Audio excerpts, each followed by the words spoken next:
WhatsApp guys, मी हिमांशू सुर्वे तुमचं स्वागत करत आहे परत एकदा माझ्या आयुष्याच्या डेली रोलर कोस्टर मध्ये. इथे दररोज काहीतरी वेगळंच घडत असतं. कधी जेरी बाईचा ॲटिट्यूड, तर कधी टॉमची वरची वर नजर, कधी मित्रांचे अचानक फोन कॉल्स आणि कधी माझे रॅन्डम ॲडव्हेंचर. तर बसून जा आरामात, कारण आजचा दिवस ही फुल कॉमेडी फुल मस्त आहे. मी सकाळी उठलो नेहमीप्रमाणे, अंघोळ करून बाहेर आलो तर आमची जेरीबाई अजूनही झोपलीच होती. मग मी तिला थोडा त्रास दिला तर ती जाऊन खाली बसली आणि तिची बसायची स्टाईल पण बघा कशी. मग मी रेडी होऊन बाहेर पडलो. मग शुभम आणि राकेश भेटला. मग आम्ही थेट पोचलो शॉपिंगला, सिल्वर फॅशन महाडमध्ये. तिथून शॉपिंग झाल्यानंतर आम्ही पोचलो थेट मित्राच्या शॉपमध्ये. इथे सगळ्या प्रकारचे मेकअपचं सामान भेटतो आणि ऑनलाईन प्राइसपेक्षा पण खूप कमी किमतीत. कोणालाही काही शॉपिंग करायची असेल तर तुम्ही करू शकता. त्याचं शॉप आहे नवेनगरच्या कॉर्नरला, जय आंबेच्या समोर. आम्ही आलोच होतो तर म्हटलं शॅम्पू घ्यावा. मग शॅम्पू घेतला.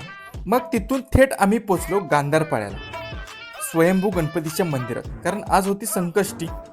बाप्पाचं दर्शन घेऊन मग मी आलो घरी. जेवून बसलोच होतो तर माझ्याकडून कसला तरी आवाज झाला. तर आमच्या जेरीबाईचा झोप मोड झाली. ती माझ्याकडे रागाने बघायला. मग मी तिला सॉरी बोलून मॅटर तिथेच संपवलं. नंतर आकाशचा कॉल आला. मला वाटलं की स्टँडला घ्यायला येईल. सो मग त्याला आणायला स्टँडला गेलो. येऊन झोपलो. संध्याकाळी उठून बघतो तर जेरी वॉशिंग मशीनवरती बसली होती, टॉमची वाट बघत, कारण टॉम ह्या बेडरूममध्ये झोपला होता. संध्याकाळी बाबूने आणला पिझ्झा, पण मी खाऊ शकलो नाही कारण माझ्या पोटाचा थोडा प्रॉब्लेम चालू. मग मी त्याला इग्नोर करून बाहेर निघालो. तर टॉम अँड जेरी रेडीच होते बाहेर जायला. मी डोअर ओपन केला तर हे दोघे पण डायरेक्ट बाहेर.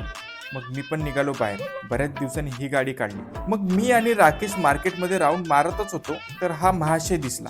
मग ह्याला ठेवून आम्ही डायरेक्ट सोडा पियाला पोचलो. सोडा पिऊन मग आलो घरी जेवायला. घरी येऊन बघतो तर जेरी गाडीसोबत खेळत होती. मग थोडा तिला त्रास देऊन जेवून बाहेर पडलो राऊंड मारायला, ते पण चालत. मग शुभमला बघवलं नाही, सो मग तो गाडी घेऊन आला आम्हाला घ्यायला. मग आम्ही पोचलो. अय्यप्पाचा कार्यक्रम होता तिथे बघायला.